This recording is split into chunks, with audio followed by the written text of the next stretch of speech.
Hello everyone, আশা করি তোমরা সবাই খুব ভালো আছো। দেখো, আমি আজকে মাধ্যমিকের ইতিহাসের দ্বিতীয় অধ্যায়ের শেষ ক্লাস করাবো।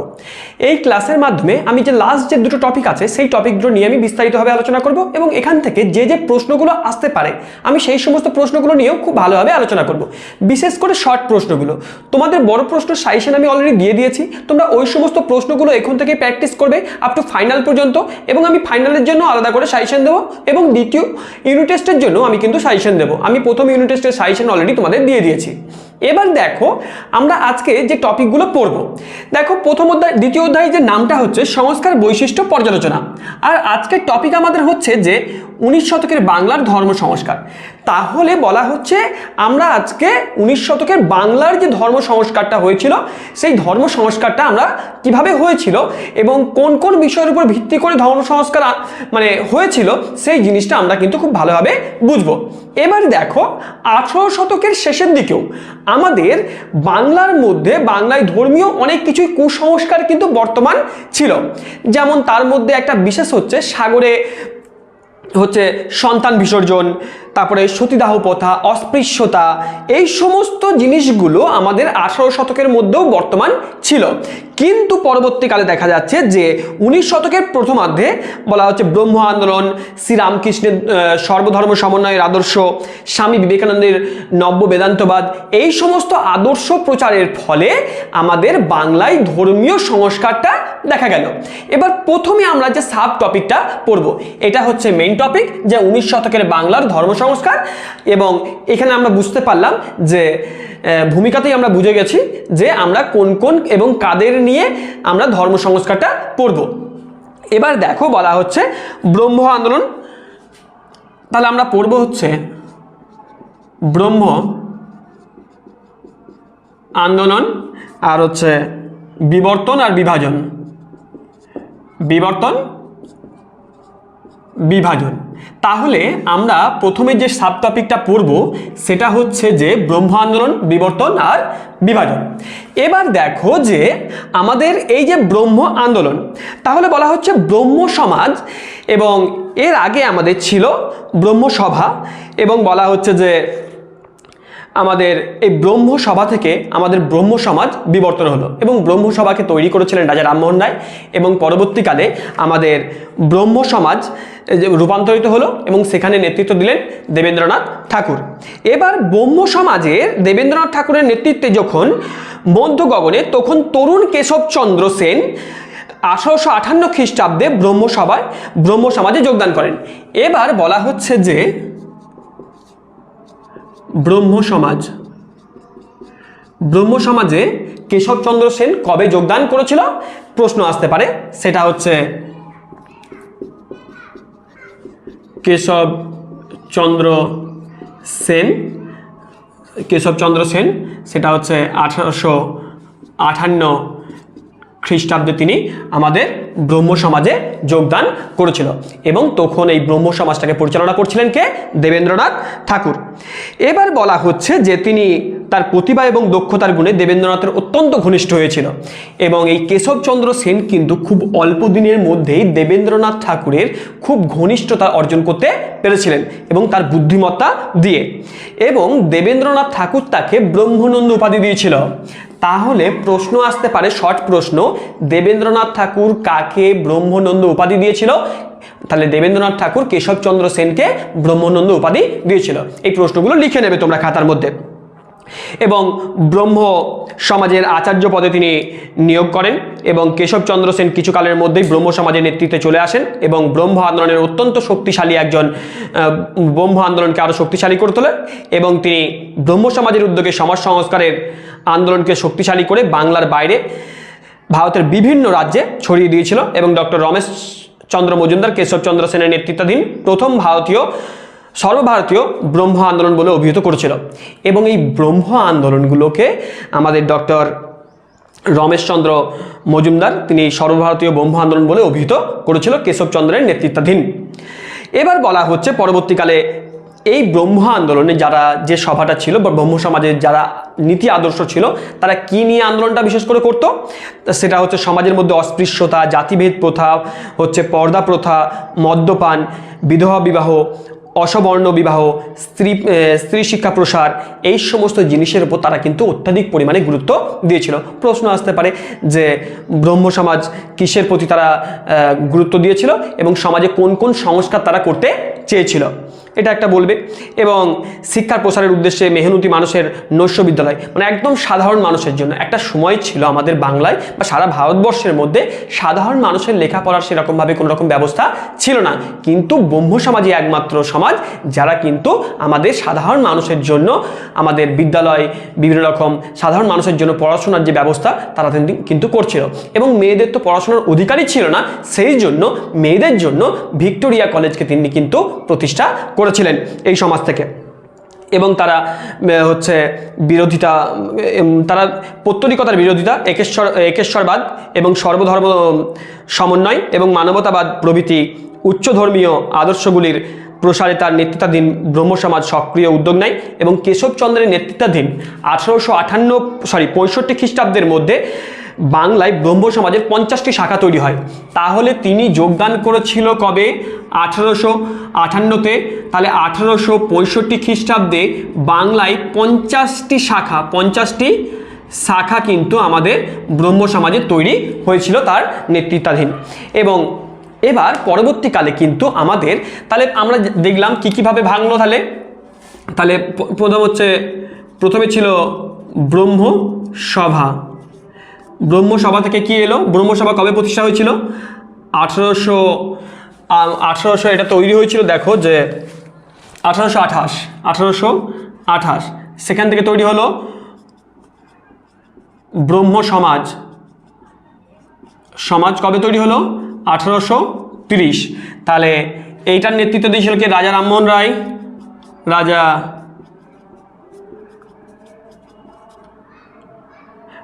রায়। আর এটা হচ্ছে দেবেন্দ্রনাথ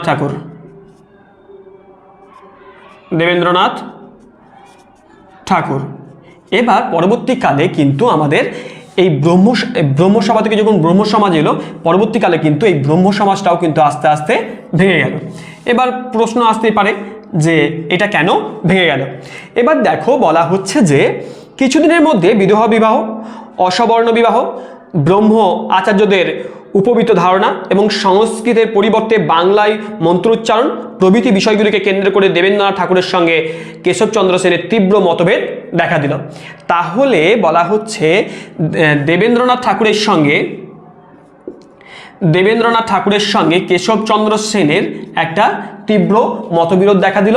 সেই জন্য তিনি কিন্তু কেশবচন্দ্র সেন তার অনুগামীদের এবং দেবেন্দ্রনাথ ঠাকুরের নেতৃত্বাধীন ব্রহ্ম সমাজ থেকে তারা বহিষ্কৃত হলো এবং এরপর তারা সর্বভারতীয় ব্রহ্ম সমাজ প্রতিষ্ঠা করলো।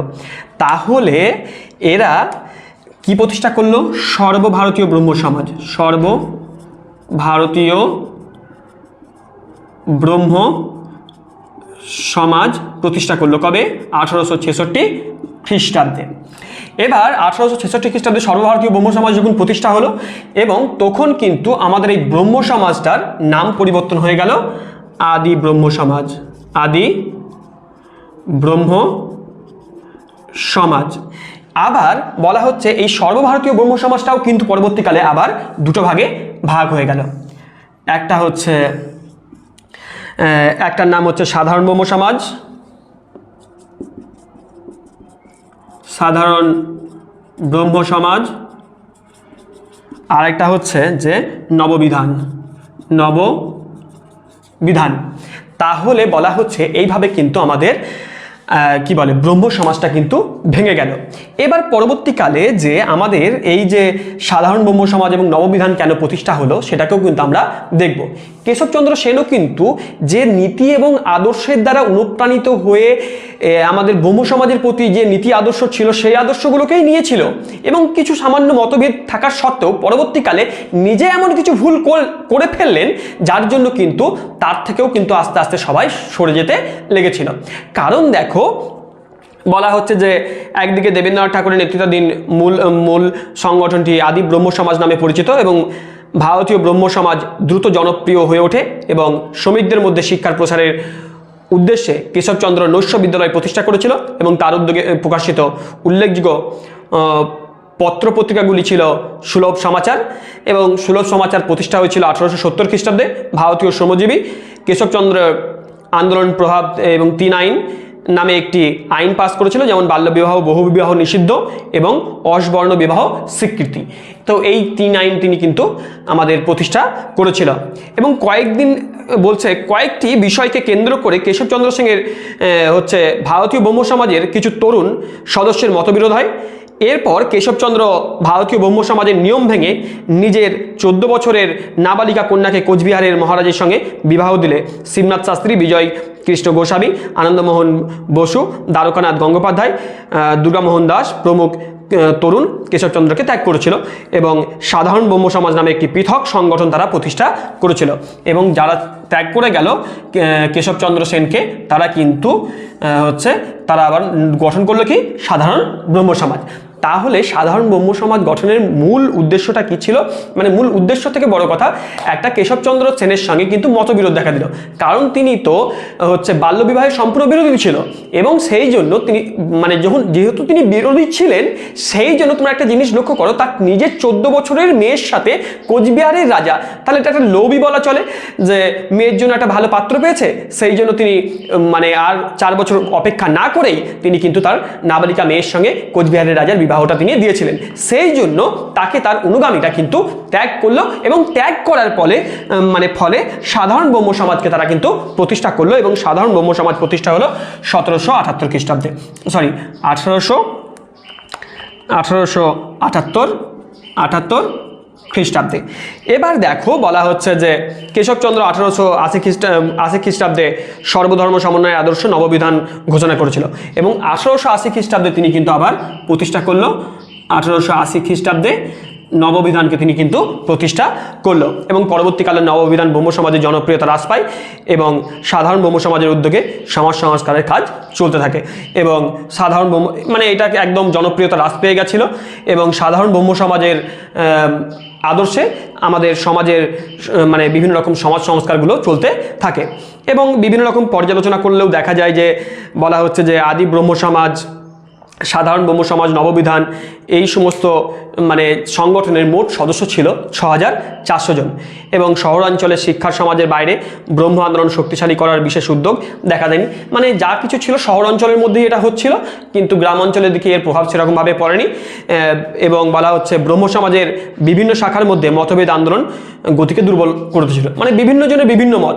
একটা সংগঠনকে পরিচালনা করতে গেলে সবার মত নিলে হয় না। হ্যাঁ, সবার মত নিয়ে তোমাকে একজন মিলে পরিচালনা করতে হয়, এবং সবাই মিলে যদি একটা সংগঠনকে পরিচালনা করতে যাওয়া হয়, তাহলে কিন্তু আমাদের সেই সংগঠনটা হয়ে যাচ্ছে দুর্বল। এবার আমরা আসবো রামকৃষ্ণদেবের। তাহলে আশা করি তোমরা এটা ভালো করে বুঝতে পেরেছো যে আমাদের 19 শতকের বাংলার ধর্ম সংস্কার এবং আমাদের যে সাব টপিকটা ছিল ব্রহ্ম আন্দোলন, বিবর্তন আর বিভাজন, আশা করি তোমরা সবাই বুঝতে পেরেছো। এবারের যে টপিকটা হচ্ছে আমাদের রামকৃষ্ণের সর্বধর্ম সমন্বয়ের আদর্শ। তাহলে নেক্সট যে টপিকটা আমাদের হবে যে সর্বধর্ম সমন্বয়ের আদর্শ। এবার তোমাদের প্রশ্ন আসতেই পারে যে সর্বধর্ম সমন্বয়ের আদর্শ কে প্রচার করেছিলেন? তাহলে সর্বধর্ম সমন্বয়, এটা টেস্ট পেপারে কিন্তু এই প্রশ্নটা বারবার তোমরা কিন্তু দেখতে পাবে।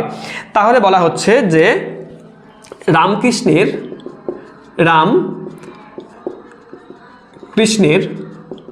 সর্বধর্ম সমন্বয়ের আদর্শ। তাহলে রামকৃষ্ণের সর্বধর্ম সমন্বয়ের আদর্শ তিনি যখন প্রচার করলেন, এবার সকলের ধর্মটাই সমান, কারোটা ছোট বা কারোটা বড় এমন কোনো নয়, ঠিক আছে। এবার তুমি দেখো তার সর্বধর্ম সমন্বয়ে, তোমরা দেখো যে সর্বধর্ম সমন্বয়ের আদর্শ তিনি কীভাবে প্রচার করেছিল। বলছে 19 শতকে খ্রিস্টান মিশনারি, ব্রহ্ম সমাজ এবং নব্যবঙ্গের সদস্যরা হিন্দু ধর্মের কুসংস্কারগুলিকে ক্রমাগত আক্রমণ করতে থাকলে ভারতের সনাতন ধর্মের অগ্রগতি প্রায় দিশেহারা হয়ে পড়েছিল। তাহলে একটা সময় ছিল ভারতীয় সমাজে, ভারতীয় হিন্দু সমাজে, যে খ্রিস্টানরা, তারপরে ব্রহ্ম সমাজ এবং নব্যবঙ্গের সদস্যরা বিভিন্ন রকমভাবে আমাদের হিন্দু ধর্মের যেভাবে আক্রমণ চালিয়ে গেছে, এবং হিন্দু ধর্ম সেই জন্য একটা সময় ছিল দিশেহারা হয়ে পড়েছে যে কি হবে আমাদের এই ধর্মের। সেই সময় একজন যুগপুরুষের আবির্ভাব ঘটে, তিনি হচ্ছে শ্রী শ্রী রামকৃষ্ণ পরমহংসদেব। এবার তার তথাকথিত এবং আধুনিক শিক্ষা, পাণ্ডিত্য, ঐশ্বর্য কোনো কিছুই ছিল না। তিনি কিন্তু না তথাকথিত শিক্ষিত ছিলেন এবং না কোনো পাশ্চাত্যের কাছে শিক্ষা ছিল, কিন্তু তার সত্ত্বেও তিনি যে সহজ সরল ভাষায় এবং উপমার সাহায্যে ধর্মীয় মতাদর্শ তিনি প্রচার করত, তার শিক্ষিত এবং অশিক্ষিত প্রত্যেকটা ব্যক্তি কিন্তু খুব সহজভাবে তার এই আদর্শে অনুপ্রাণিত হতো এবং তার কথাগুলো শুনতে বাধ্য হতো এবং সবাই কিন্তু সেই আদর্শটাকে মেনে নিত। এবং শ্রী রামকৃষ্ণ একটা কথা বলেছিল, সকল ধর্মই সত্য, মানে কোনো ধর্মই মিথ্যা নয়। আমরা যে ধর্ম নিয়ে এত বিভেদ করি, এত মারামারি, এত হানাহানি, এসব কোনোটাই ঠিক না। হ্যাঁ, কেন করি? যদি আমি নিজের মন থেকে প্রশ্ন করি তাহলে তার কোনো কিন্তু উত্তর অ্যাকচুয়ালি পাওয়া যায় না। যদি দার্শনিকতার দিক দিয়ে আমি দেখি, হ্যাঁ, আমি যদি বলি আমি শ্রেষ্ঠ, তাহলে কিন্তু এটার কোনো রকম মানে হয় না। এবং তিনি বলেছিল সব ধর্মের লোকেরাই এক ঈশ্বরকে ডাকছে, এবং কেউ বলছে ঈশ্বর, কেউ বলছে রাম, কেউ বলছে রহিম, কেউ বলছে আল্লাহ, কেউ বলছে ব্রহ্ম। এবং তিনি নাম আলাদা হলেও একটা কথা জেনে রাখবে, ঈশ্বরের নাম আমরা আলাদা হলেও ঈশ্বর কিন্তু এক এবং অদ্বিতীয়, মানে আমরা একেশ্বরবাদেই বিশ্বাসী। আমাদের হিন্দু ধর্মে 33 কোটি দেবতা, 33 কোটি শব্দের অর্থ হচ্ছে প্রকার, ঠিক আছে, 33 প্রকার দেবতা। এবং কেউ আছেন, কেউ হচ্ছে আল্লাহকে ডাকেন, কেউ হচ্ছে যিশুকে ডাকেন। তা বলে কি তারা ভুল করছেন? এমনটাও নয়, তারা তাদের ধর্ম পালন করছে, আমি আমার ধর্ম পালন করছি, কিন্তু কোনো ধর্মটাই কিন্তু মিথ্যা নয়। কিন্তু মিথ্যা একটা জিনিস, সেটা হচ্ছে উগ্রতা। কেন উগ্রতা দেখাবো? আমি অন্যের ধর্মকে ছোট করব কেন? এবং আমার নিজের ধর্ম যেমন শ্রেষ্ঠ, তার কাছে তার ধর্মটাও শ্রেষ্ঠ, কিন্তু আমি শ্রেষ্ঠ, এই কথাটা কিন্তু সম্পূর্ণটাই ভুল। তিনি বলতেন যেমন কালীঘাটে, আমরা যদি কালীঘাটে যেতে যাই বিভিন্ন দিক দিয়ে যাওয়া যায়, তেমনি ঈশ্বরকে পাওয়ার জন্য আমি যে কোনো দিক দিয়েই যেতে পারি। এবং তিনি যত মত তত পথ, এই আদর্শটা কিন্তু প্রচার করেছিলেন। তাহলে টেস্ট পেপারে এই কোশ্চেনটা পেয়ে যাবে, যত মত তত পথ। তো এই যত মত তত পথ, এই আদর্শটা কে প্রচার করেছিলেন? তার মানে হচ্ছে না যত মত, তুমি যত যুক্তি দেবে তত পথ বেরিয়ে আসবে, তুমি যা ভাববে সেটাই হবে। তো এরকমই একটা ব্যাপার, তাহলে কোনোটাই ছোট নয়। আর একটা প্রশ্ন এখান থেকে আসতে পারে যে সর্বধর্ম সমন্বয়ের আদর্শ কে প্রচার করেছিলেন? সেটা হচ্ছে শ্রী রামকৃষ্ণ পরমহংসদেব। এবং যত মত তত পথ, এই আদর্শকে কে প্রচার করেছিলেন? শ্রী শ্রী রামকৃষ্ণ পরমহংসদেব। এবং তিনি বলেছিল বৈষ্ণব, শাক্ত, হিন্দু, মুসলমান, খ্রিস্টান সব ধর্মের সাধারণ সাধনার মধ্য দিয়েই ঈশ্বর লাভ সম্ভব। ঈশ্বরকে লাভ করতে গেলে মানুষের সেবা করাটাই একান্তই দরকার। মানুষের সেবা করাই ঈশ্বরের সেবা করা। এবং তিনি বলতেন ছাদে নানা উপায়ে ওঠা যায়, একটা হচ্ছে মই দিয়ে ওঠা যায়, সিঁড়ি দিয়ে ওঠা যায়, দড়ি দিয়ে ওঠা যায়, কিন্তু যে পথটাকে অবলম্বন করে উঠতে পারে আর কি। কিন্তু এইভাবে কখনোই ঈশ্বরকে পাওয়া যায় না যে আমি শ্রেষ্ঠ, আমি বিনা ঈশ্বরকে আর কেউ পাবো না।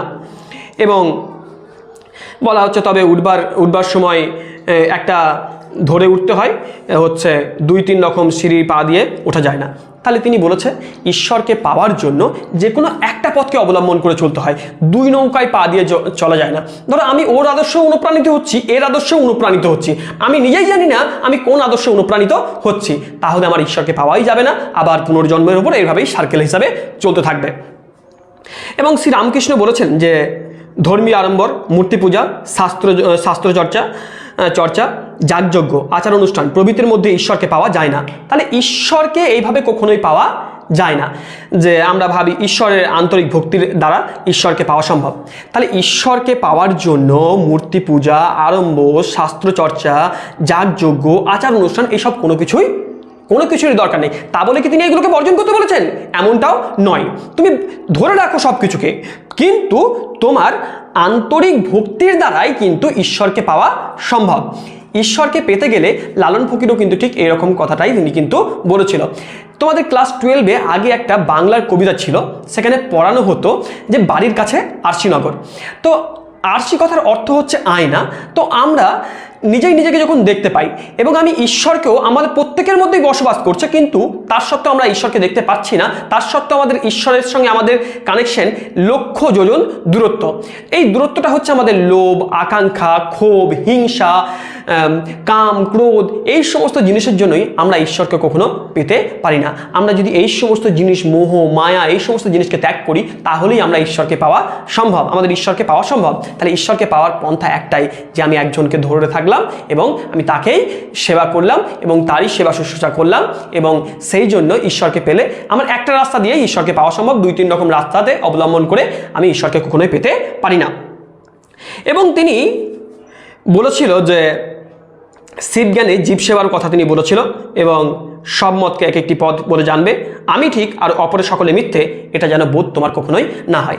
আমরা লাইফে যখন শিক্ষিত হচ্ছি, বড় হচ্ছি, আমরা আমাদের একটা কাজ কখনোই হবে না, তার সত্ত্বেও আমরা এই জিনিসটার প্রতি আমরা কিন্তু আকৃষ্ট হয়ে পড়ি।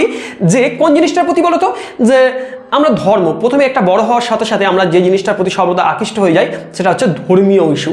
এই ধর্মীয় ইস্যুর মধ্যে আমাদের যেন কখনো পা আমরা কখনোই না বাড়াই, কারণ ধর্মীয় ইস্যুর মধ্যে পা বাড়লে আমাদের জীবন তছনছ হয়ে যাবে।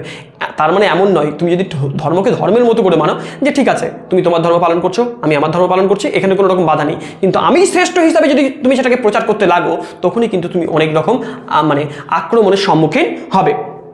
তো এই জায়গা থেকে কিন্তু তোমাকে সর্বদা দূরে থাকতে হবে।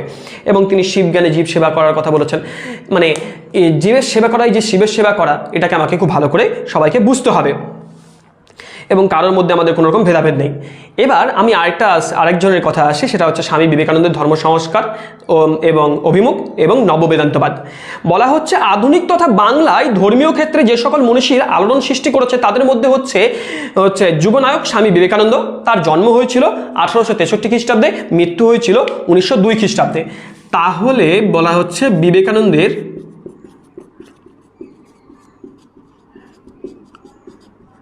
জন্ম সেটা হচ্ছে 1863 আর 1902।